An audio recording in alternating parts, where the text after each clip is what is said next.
Now, a new national housing authority is needed to address the housing crisis, so says a report published today by the Society of Chartered Surveyors. It's also calling for the government to commission a volume of new houses from the private construction industry to help stimulate the building industry. Roisin O'Hara has more details. So we have a housing crisis. House prices and rents are rising and supply is not meeting demand. It's estimated that a minimum of 80,000 houses will need to be built in the next 4 years, and at the current rate, only half of those will be built. A new report commissioned by the Society of Chartered Surveyors Ireland says the housing situation is already stressed and will deteriorate unless decisive action is taken. The establishment of a national housing authority is one major recommendation. There is no identifiable vision of where we want to be sometime in the future. So the National Housing Authority will be charged with implementing strategy, ensuring that those bodies responsible at the ground level are doing what is consistent with the national strategy, and basically responsible for the realisation of that housing desirable vision for the future. New houses being built, a rare sight these days. But then again, these are no ordinary houses. They are large, upmarket in South County Dublin and will set you back €680,000 for a 5-bedroom. And it's a NAMA supported build. But today's report concludes that no new housing at affordable prices will be built unless it's economically viable for builders to do it.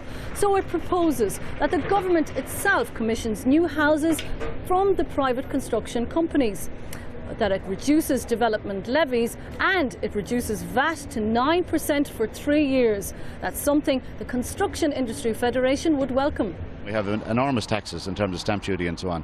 The total adds up to more than 1/3 of the cost of the house. So a 300,000 house here, 100,000 goes to the Exchequer. And in the current climate, that's too much. And the Exchequer has to reduce that to encourage, even on a short-term basis, to encourage building to start. To stimulate a reduction in rents, the report also recommends tax incentives for landlords of rented accommodation, saying there is strong justification for it to be introduced in Budget 2016. Roisin O'Hara, Ireland Live News. Well, I'm joined now by Conor O'Donovan, who's the Policy Director of the Society of Chartered Surveyors Ireland, the body that commissioned this report. Conor, we heard there from Roisin some of the details, but in summary, what are you proposing the government does? We're proposing that there's an urgent response to the supply shortage that's currently occurring in Ireland. We know we need 21,000 units constructed per annum. We're currently building around 11,000 units and only 7,000 so far this year. So in our report, we've recommended a long-term and a series of short-term recommendations.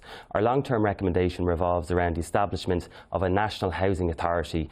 Its role will be to take a leadership position in terms of assessing the quantum of units that are currently in Ireland. We don't have an official figure for all of the units around the country that currently exist, and also to look at what is the actual required need by demographic, by type, by tenure, and really then oversee the implementation and delivery of the units to meet that need. Well, the housing controls were put in place last time to prevent another bubble from happening. Could this dramatic U-turn just repeat history? I don't think anybody wants to see a return to the way the construction sector was in the past.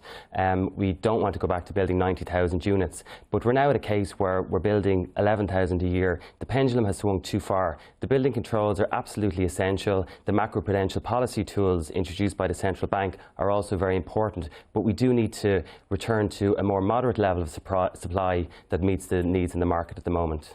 So in essence, I suppose, don't give to buyers, give to builders. But is this not simply the construction industry in pre-election and pre-budget mode looking for tax breaks? No, I think it's a public interest piece to really try and support the need in the market for housing. If you look at the private rented sector, for example, rents are up 10% per annum. That's not sustainable. What we would like to see is a series of measures introduced to improve viability and to develop a more sustainable sector going forward.